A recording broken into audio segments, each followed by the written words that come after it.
Have you started work on Doctor Who? I have. I sat here and I watched episode 4 last night, and I think it's one of the greatest things I've ever made in my life. So I'm very, very happy with it. Oh, Yeah. my lord. However, that means if he's writing episode 4, we know he's writing episode 1, certainly writing the finale, probably writing episode 2, 4 as well, of course, according to this interview. One of the other writers that could be joining him alongside those other episodes is a brand new writer called Stephen Moffat. A source said, Russell is on a mission to make Doctor Who great again. Event television not to be missed, which is what it was for many years during his and Stephen's tenure in charge of the show. One of the ways he can do that is to ensure he has the best possible people writing for the programme. However, we do know that one writer who will not be joining Doctor Who now for the foreseeable future is Doctor Who redacted producer and basically director Ella Watts, because it leaked through a CV of Carissa Hamilton Bannis, who is a writer on Get Even and many other things. In her CV, announced that she was working on Doctor Who Redacted Series 2. It was a very fun, very gay, very female-led Doctor Who story. It's made a little bit worse by Ella Watts' statement, who claims that despite wanting to work on Redacted Series 2, she said that she wanted to remain on the project, but BBC replaced her without explanation or an application process. Is getting taken away at the same time that Stephen Moffat is allegedly being brought back in. This is an optics conversation. I'd like to introduce Davis, YouTube legend, originator of Broke Canon. How are you doing, Davis? Doing very good, only slightly embarrassed by that intro this time. No, it's all good.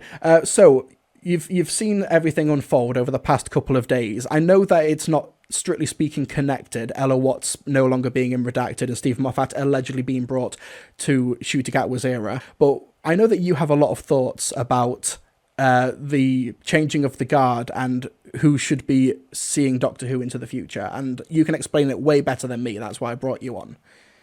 Thank you so much. Let's just say the last 5 months, they paint a picture, don't they? No, this is a therapeutic therapy session. Davis, hit me. Me and the chat are here to see you through your issues. That's very nice, because I do consider my relationship to Mr.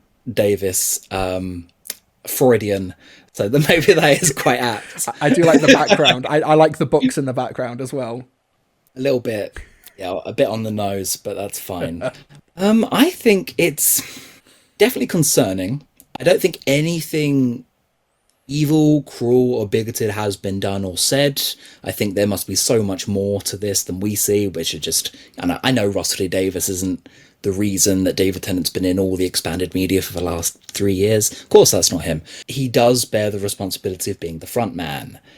And when stuff like the redacted situation happens, it does put it into perspective a bit. And I'm just really glad that a lot of people got vocal about it on Twitter. It was good to see Doctor Who Twitter, for once, unified on something. Yeah, it's been a mature response. And I think a lot of us can see ourselves in Ella's position, maybe, because this is kind of the closest we've had to a new emerging voice, or one of very, very few opportunities.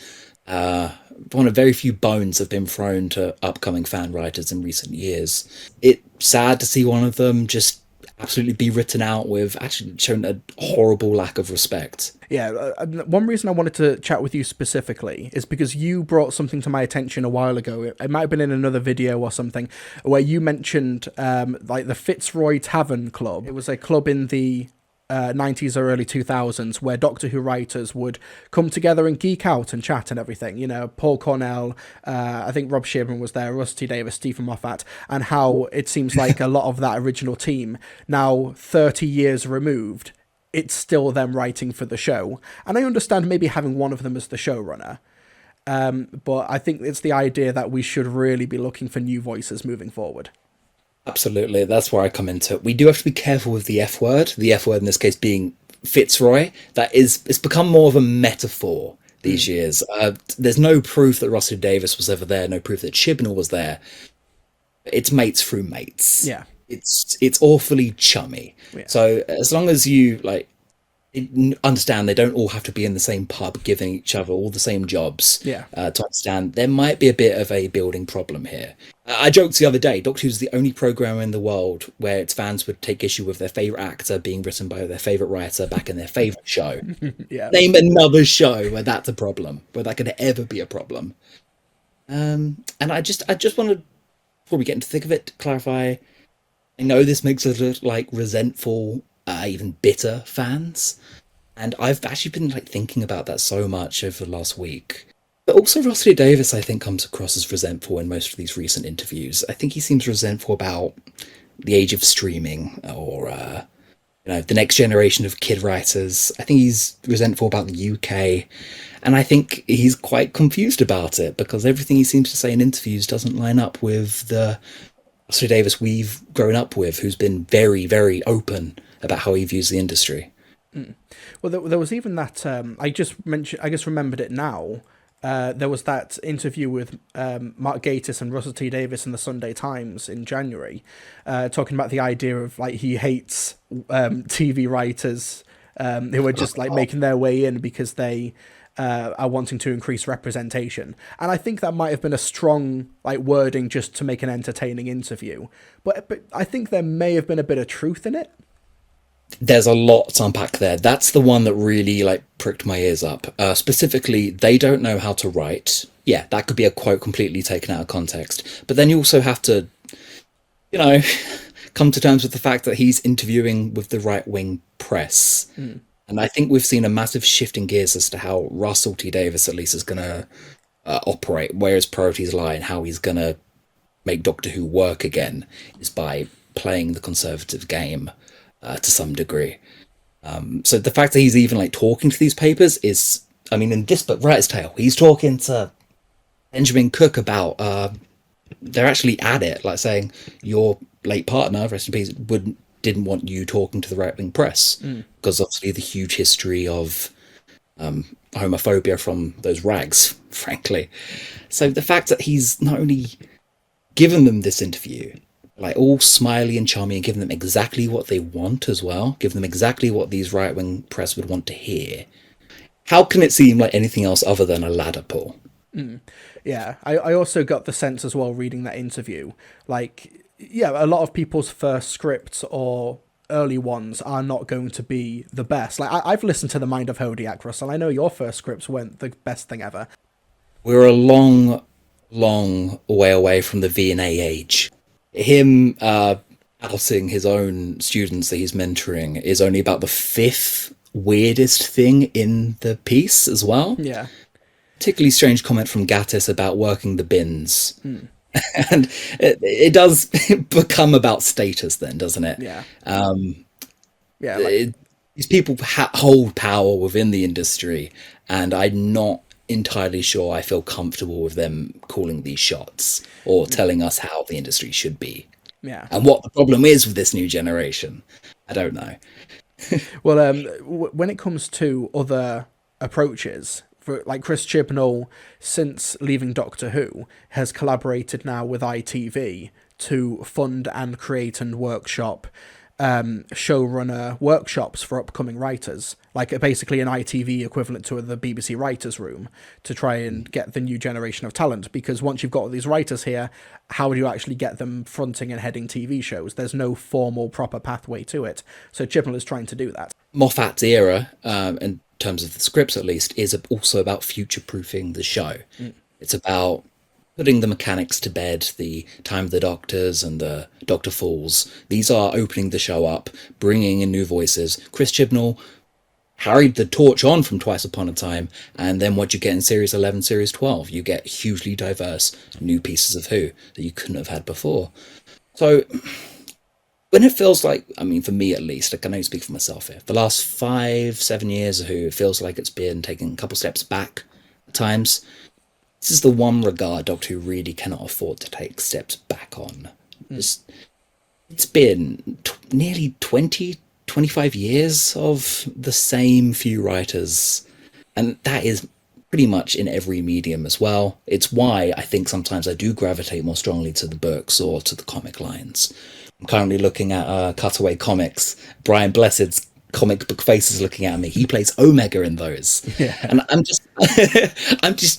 I'm currently flooded in with new takes on Doctor Who that are so wild, and I don't see it reflected on TV. Yeah, I think a big part of that is not, it's also because of the production logistics of only having so many episodes every year and a half.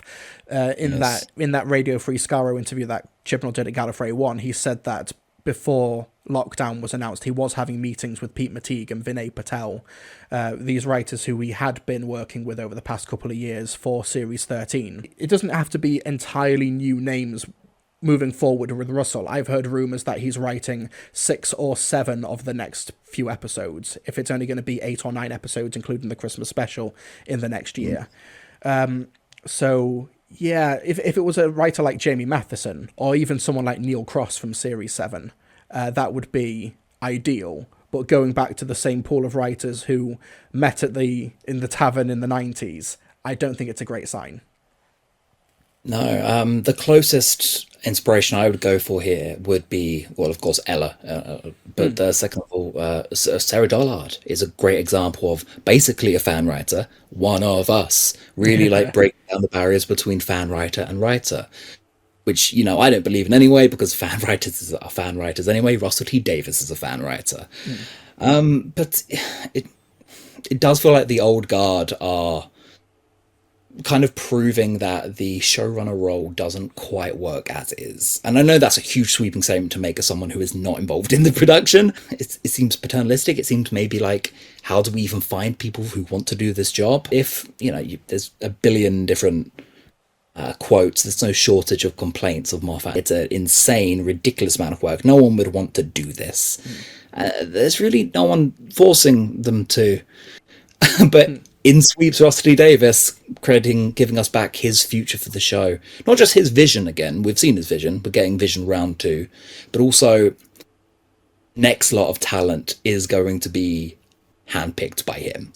It's the best case scenario, and I'm still not completely happy with the idea that he is choosing Doctor Who's future. Because I've seen it move over 80s fans, part of my brain wants to say. Now, Hinchcliffe, I'm sure. Hinchcliffe could still be doing horror riffs. I'm sure he still could be doing it. Can we think of all the creatives and eras of Doctor Who have been cheated of since then, if he had stayed in the role? But yeah, I'm just looking at the chat as well. Some people are saying don't care as long as the stories are well written. I think that's losing the forest through the trees. I think that's short-sighted, personally.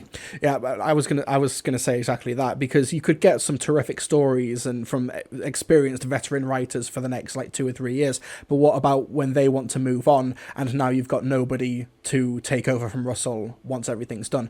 One reason why fans were so okay with the change from Russell to Moffat was because you had a consistent writer over the span of 4 or 5 years to prove his worth. Not saying he'd worked on stuff before, he'd worked on Coupling and he'd been, Curse of Fatal Death and everything. Let's make it very clear, to his credit, Russell Davies is a writer by the time he's written Damaged Goods. Yeah. He is an established writer.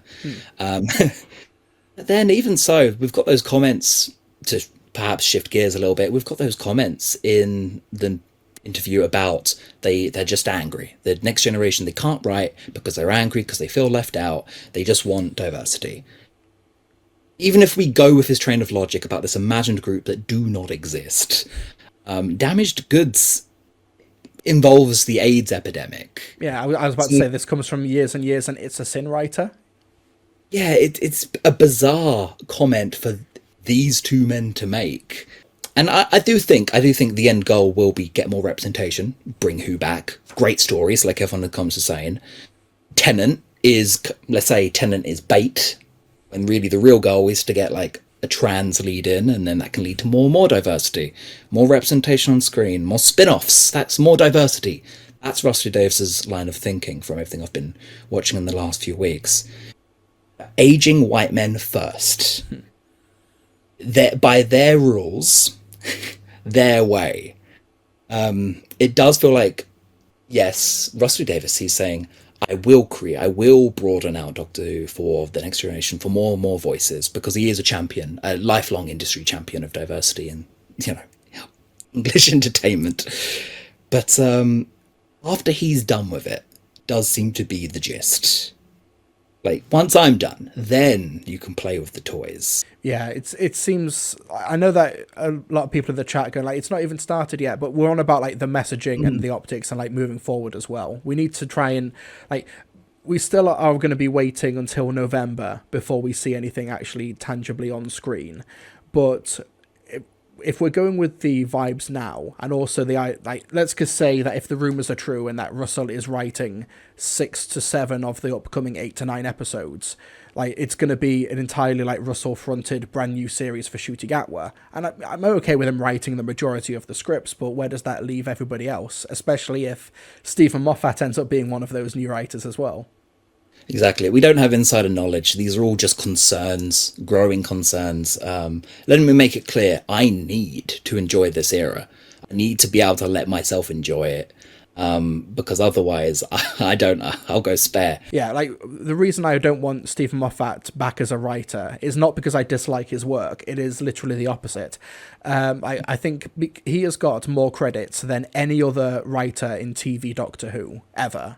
Like, my biggest inspirations, quite frankly. You know what inspirations do? They're meant to inspire people. Yeah. To carry on. And we're just going around in circles. If it's going to be, let's say it's 8 episodes and Russell is writing 6 of them, Moffat writes 1, and then where does that leave? Like, are you just going to put random no-name John or something? The guy who wrote Full Circle back in the 80s. The 14-year-old kid who wrote Full Circle when the BBC accepted submissions from children. I'm thinking Paula Moore, Attack of the Cybermen writer, which is just 2 writers in a trench coat. It's just Russell and Stephen in a trench coat writing episode 7 of the next series. Well, this is great because to me, Doctor Who is a variety show. There's been lots of interesting conversations on Twitter about, well, some people call it discourse. I thought it was just really interesting seeing what Doctor Who means to people just as a whole in one word. To me, change was the big one. Is Doctor Who about change? Vaguely, in the way that maybe any media is, any long-running franchise is. To me, Doctor Who is a variety show. Since the very beginning, it's been genre mixing and genre shifting and getting as many different writers write different testing, like breaking this idea to the breaking point and seeing how many different things we can do with it. And it's always been that for me. So even back in the Chibnall years when we had Vinay Patel, when we had Pete McTeague, all these new voices coming up, Alderton, I feel like even that wasn't enough. I never felt satisfied with even then how many new voices were onto the program. It still felt like Chibnall had such an overwhelming majority stake in voice, and I just can't, with an even more shrinking episode count year by year, it's just going to get worse and worse, I fear. Well, one last thing as well. When it comes to like diverse writers, we're not just talking about gender, sexuality, disability, etc. Although those things are absolutely important. I think, was it Tharies who said on Twitter that unless we've got like a disabled writer, we haven't really fully got a diverse writing team, which I agree with. But also it's diversity in terms of experience. I want your veteran writers, like I want to know what Sarah Lancashire's Doctor Who episode looks like, or it's just in terms of like diversity of experience and diversity of what you've written in the past, not just have you written Doctor Who before. I think that's where you get some of your most exciting stuff, like Mallory Blackman, who wrote novels and also wrote Noughts and Crosses, ends up doing Rosa, and I think that's one of the stronger voices of Series 11, personally at least. The weaker voices, I love him, but Frank Cottrell Boyce, an actual children's writer, that is such a different idea and fundamental different stuff for the show. I want that voice. I want to experience that voice for a bit. But it's all been very limited, and when you're writing a show under a showrunner, they basically go overwritten anyway. Yeah. Who was the last writer in Doctor Who who had creative freedom? Was it the writer of your favourite show, Class? Patrick Ness. I was about to say, Doctor Who in one word, class. There we go. But I want Patrick Ness to return for an hour to basically tie up all of the loose ends of Class with Ncuti Gatwa's Doctor in 1 hour of TV. Or not, but hypothetically, whatever you think of class, going by the 2006 rules, when Doctor Who was at its peak, obviously, I know things have changed maybe since then, when they were really, really trying to branch out, Chibnall was given Torchwood. He was head writer of that. Produced some very questionable and lambasted scripts, Cyberwoman, A1, I wouldn't say anybody's favourite. And then instantly, almost... I mean, it got awards, actually did quite well as a show, but he personally was rewarded with a season 2. And now you've moved to BBC 2, and it feels like a reward, whereas you could say the opposite is true for Redacted and Class. Yeah. Well, I mentioned when the Stephen Moffat rumours started circulating that if he wanted to showrun a spin-off, I'd be happy with that personally. Because, I'd like to know what Steve Moffat does with characters who aren't the centre of the universe. Like Doctor Who's version... Never happened. Never happened. Like Doctor Who's version of coupling. I'm not sure how it's going to play out. I'm not sure how good it's going to be to have Doctor Who on air every single week of the year. I have other pieces of media I'm interested in. Lies. And I'm trying to look around for some. I'm searching. Yeah, I think unfortunately with the MCU and what Star Wars has done with the Disney Plus spin-off shows, which even they're now starting to realise they might have overstepped themselves with like 4 shows a year plus 4 more films. It's Star Trek that Rusty Davis personally admires. He loves what Star Trek have been doing in recent years. He that's the model we think he's going to start trying to copy. Just the idea of not looking forward to this new enterprise of Doctor Who that's on our way and trying to pick holes in it before it's already there. And I got to promise that really just isn't it. I'm just I'm worried that if this is successful, which it will be, which is what matters ultimately, will it stay like this forever?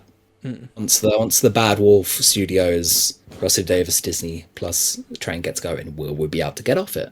I'm looking forward to like Redacted, and like in a curious nature, I want to know whether or not it stays in like the Jodie Whittaker era, or if it moves on to Tennant or Ncuti or whatever is going to be happening. And I don't doubt that James Goss is a very qualified writer who I'm sure will do a very, very good job. But someone in the chat mentioned earlier he's got like 260 Big Finish credits. I've got the sense that he's not lacking for the work at the moment. I'm sure that he's not there with his like little metal cup sparing for change or something. So it's a bit disappointed that something that was so, the identity of its creators was so integral to the show itself, and it's panned out the way it has, unfortunately. It's just not a good look. Part of you has to, when everyone saw that response, I think everyone collectively said, what are they thinking? I don't want to get into the internal disputes of it. For all we know, they fell out as creatives. For all we know, just James Goss is a really trusted colleague.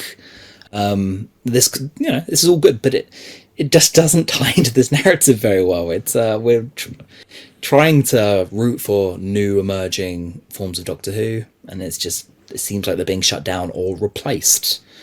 And the representation angle is hugely important, like especially a podcast.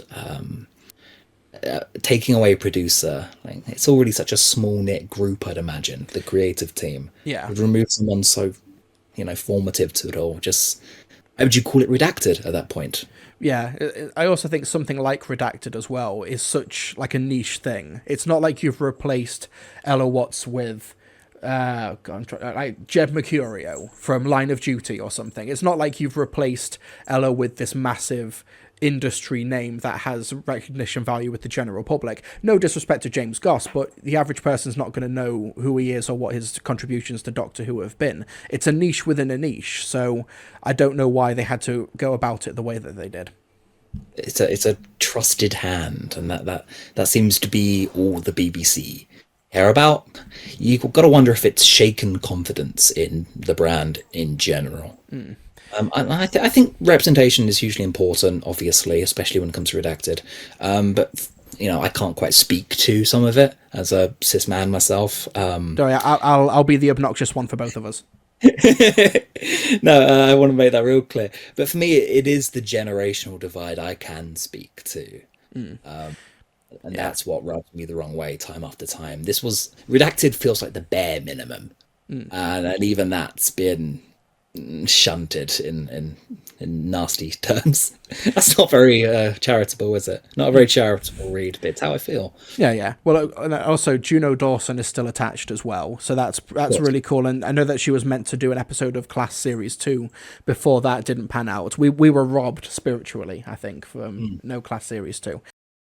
So it's a complicated discussion. I also I've got my own grievances with some corners of Docu Who Twitter, where I think there is a part of like misandry at play here as well. And I'm not saying that, you know, that's an illegitimate position. It's in some circumstances, but it does feel an awful lot like especially dropping the news about Ella the day after International Women's Day.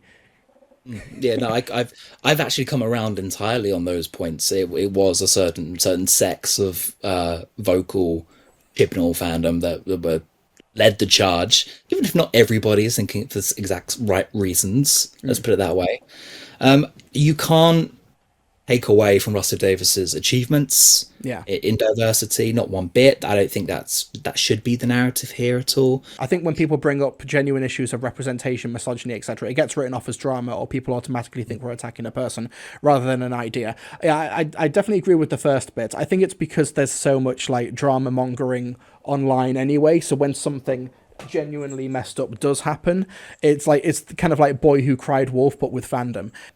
He's into representation. He's going to make big waves for it when his era comes back. It does feel like Russell and just the current hand, all of the 80s lot, who also feel like they are the gatekeepers on progressivism in British TV.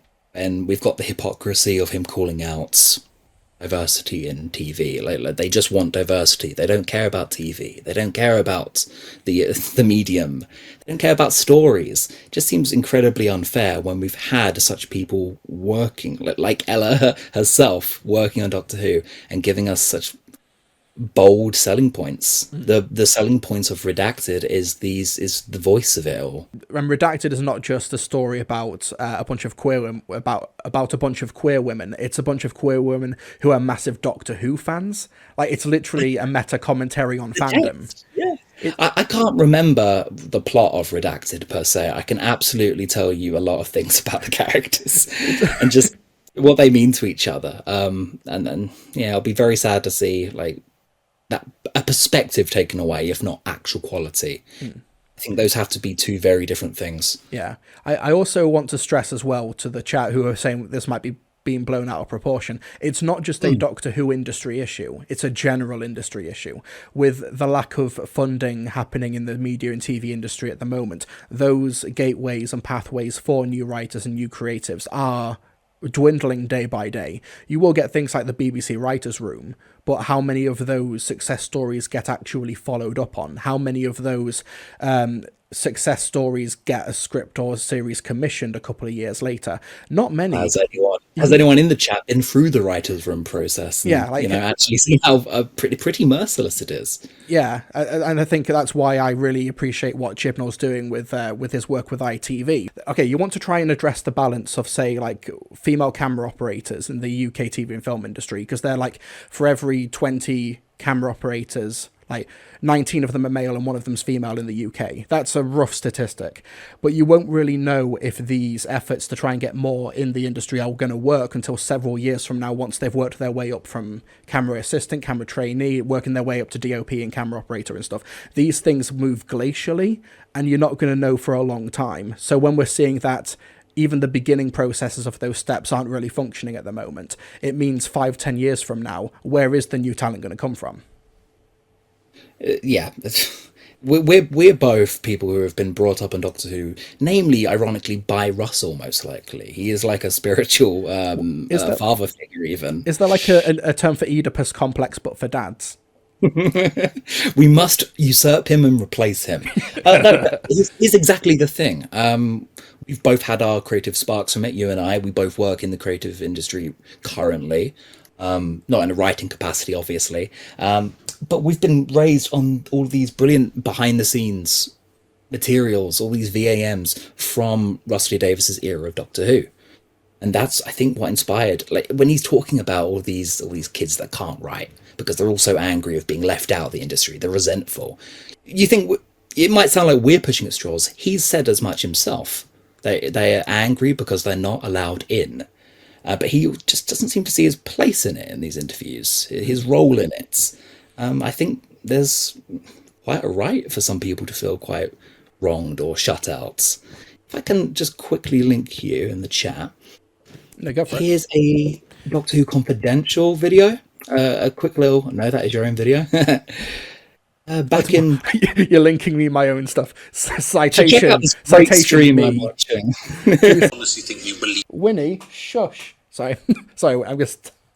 Come on, Winnie, we're going to watch Russell together. Honestly think you believe you can become part of the Doctor's voyages that you can do with no other programme? Do you think in 20 years' time the industry will be full of people who are watching the show now as children? Now, I'd love to think there'll be people sat here making it in 20 years. Yeah. Because it's there. The letters, you must get the letters and the stories. Yeah. Right, they're doing it. Yeah. That is true. They're writing those stories now. I get them constantly. So. One imagines it will be reinvented again because that makes me really pleased, and I suspect that's not just because I'm in it now. I think that would make... Okay, that's so ironic considering that all of those gentlemen at that table are currently working on Doctor Who right now. That's what radicalized me. He's only 5 years out. We'll see how it goes, but that it is Russell, David, and Phil at that table. That's yeah. You're right. I think they believe what they say. I really do think they do. I think Doctor Who might be in emergency mode, of course. If you line that interview up with his words in the Times, where he seems to be just taunting people, it just makes me wonder, Russell, even if we think that kids trying to break into TV hate TV, why should that make them incapable of reinventing it? You know, I'm still interested in what people have to say, and maybe for all we know, we're following Russell Davies's sort of train of logic on it, where we do believe that they don't have anything to say because he doesn't think they have anything to say. Yeah. I also, it's frustrating that, going back to that interview that he did with Mark Gatiss in the Sunday Times, when I think wanting to be angry at something or have something to say in your work is like a great first step into being not just being an advocate, but also just being a creative in the industry as well. Like when people say, "Oh, I want politics out of media," it's like, so you want media that has nothing to say. You want a writer with no perspective or no goals or anything that they want to change about the world. That's boring as shit. And it's also not what Russ Davies believes either, because we know his body of work. His comments, I do insist, anyone who does maybe take issue with what we're saying, please do read the Times article in its entirety. It's a very convoluted bit of writing. It's a weird piece. I've seen a lot of people project onto it of like, well, no, he's right. He's telling the truth. But then each person seemed to be giving completely different reads of what he said. Evil Dalek in the chat. I agree with Russell that writers need to know how to write for TV first before trying to write representation. There are shows which try to write representation but aren't very good and only do damage to reputation. Shows such as Velma and Santa Inc. are extremely hated for right and wrong reasons. That Velma example is a really good counterexample because Velma is a product of absolute nepotism. Like the people involved in it are people who don't really care about the Scooby-Doo license and just wanted to make whatever bastards. Yeah, just angry stuff about cancel culture or Me Too or whatever that they wanted to vent about. That's veteran writers venting and not being very good. I completely understand that point of view, though. It's not wrong, but the people he's mentoring are juniors who haven't learned the craft yet. And I think he's projecting or combining a bunch of different criticisms he has with the industry into one. And I think he's putting it on the wrong people. But you hear him describe showrunner now, and it sounds more like a producer role than a writer-brained role. It is early days, and we are completely understanding of that. But it was always my problem with the mini-series approach that fewer voices would get in, and it's going to be my approach with the streaming. I don't see how that... Of course, that exacerbates the problem. I don't see how that's the solution. I just can't believe we're in a landscape where I'm not super jumping up and down happy for a Moffat script. What's wrong with me? Am I broken? No, but I think, like I mentioned earlier, he's got more writing credits for the show than any other writer. He's like his first TV credit wasn't even for the Rusty Davis era; it was Curse of Fatal Death. You know, I think he's also he's a very particular writer when it comes to his writing style. And someone in the chat earlier mentioned that they could predict most of his dialogue before the episode even came out. And I think when you write so much, that makes sense. That's and exactly. He's a voice that we love, but no, you can flanderize a voice if it sticks around long enough. We joke at work about all the comment section of our clients. We joke about like fans thinking they're co-producers of the series they like, and it's quite funny, and it's very true. On Twitter, it feels like we have to state whether we're commenting on something as just like a normal fan or a brand ambassador. Are we talking generally for the wider Who sphere?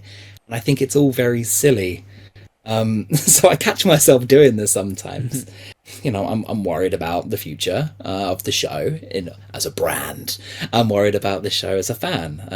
I want new stuff genuinely. It's not just like the show ought to be doing this. No, I want the show to be doing new stuff. I want to be surprised by it. I'm sure Rusty Davis can surprise us in his own way, but ultimately, Redacted is a brilliant glimpse into how fresh Doctor Who actually can be. I'm definitely not a writer by any means. We've both written Doctor Who, which I think does have to be said. We've both made fan works. I don't think we have any intentions of doing any more, but it does feel pertinent, doesn't it? It doesn't come from a place of bitterness. It comes from, it's a fanish desire. We've been sold on this V&A to revival pipeline. Maybe you get on the real show, fans to creators. And it's been pushed by Rusty Davis and Collinson and Tennant. And I think a bit of fan entitlement is justified, because there's so many friends of mine, so many young writers, like Rusty Davis says, they're writing stories, or writing all these stories, and we send them. I read them. I view fan work as equal to the stuff on TV. I think your one is fantastic. I think Rory from Rassilon Productions is phenomenal. I always want to see who he's going to write next. And I just feel like they are being let down a little bit. If they had been this fictional idea of a tavern, of a pub back in the 90s, if they had, sent in something at the right time, they would have been out. They could be playing with the toys right now. Even people like Patrick Ness, the same applies to them. That we could be on season 5 of Class by now if we were still going by the Tortured rules. This is the darkest timeline. We've somehow landed in it. But I'm not sure about that. But if Tortured can come back from a troubled first season and turn into one of my favourite pieces of fiction, why not Class? One era of Doctor Who that was almost exclusively made up of brand new writers was the Seventh Doctor's era. Like, Remembrance of the Daleks was Ben Aronovich's very first TV script. You've got Ian Briggs, Stephen Wyatt, Kevin Clark, Mark Platt, Rona Munro doing their first ever Doctor Who scripts between seasons 24 and 26. And those ones are, like, fresh. They are, in cases of like Happiness Patrol, they are angry scripts, and also incredibly mature ones like Survival and Ghostlight. And these are from brand new writers who had never written Doctor Who before. Whereas during the Davison and Colin Baker era, it was a bit similar to the Insiders Club, I think. Obviously, it's not the best argument because the show was cancelled after that run, but it's another one cut short. Again, and maybe that's a good example of contextual factors here rather than personal mantras. Russell Davis doesn't want this. It's just how things are. Yeah, it's quite possible. It's just like it was back in the late 80s. Yeah, basically, I want Andrew Cartmel working at Bad Wolf. There we go. That we found the formula. Well, the next Andrew Cartmel, he's on Facebook. He will mess. He will what? No, please do not mess. Because I'm friends with him on Facebook. He's that type of guy who just responds to every friend request. Approachable and accessible, which is not the words I would call writing for the BBC. Doctor Who is one of our cultural stories. In his own words, he says and Moffat says all the time, it's Sherlock, it's James Bond, it's Merlin. Doctor Who is one of those now. Yeah. And it's probably someone else's turn. Yeah, I think you're absolutely right. Doctor Who's not in the public domain, but because it is so malleable, there's so much evolution inherent in its structure and its design. It does kind of belong. It should kind of belong to everybody. It should, or it's. When it comes to fan works, it's almost in the public domain, more or less, because there's so much fan work out there. But you don't want to hear my 2 cents on that. That's another stream. But because it's so malleable, I think it should kind of almost belong to anybody. I think this perspective should be. I think we should watch out for it. Because I'm not writing off this era, not even slightly. If the writers list does come in and it's filled with great writers, or even if it's filled with like no new writers, I'm going to enjoy it anyway because the scripts will be good. It'll be an interesting mixing of principles. Does that matter? Should I just watch the sci-fi show on the TV? Yeah, probably. But well, we like to overthink things as Doctor Who fans. Davis, it has been a pleasure chatting with you, and thank you for adding an extra dimension to the conversation. Because I knew that you had a lot to say about the topic and could probably word it much better than me. But apparently not. If I can leave off with one quote from my friends over at the Who Cares podcast, they've done the seminal video on this topic. They are the go-to intellectuals on this. Should have got them on, really. They don't know how to write. Generations and preparations, from the Who Cares podcast. No. Way they got onto Doctor Who was through the hard work of being friends with one of the showrunners. Thank you. I've been Sam. Good night. Davis, thank you so much. You have a great night. Always enjoy. Always enjoy. Take care.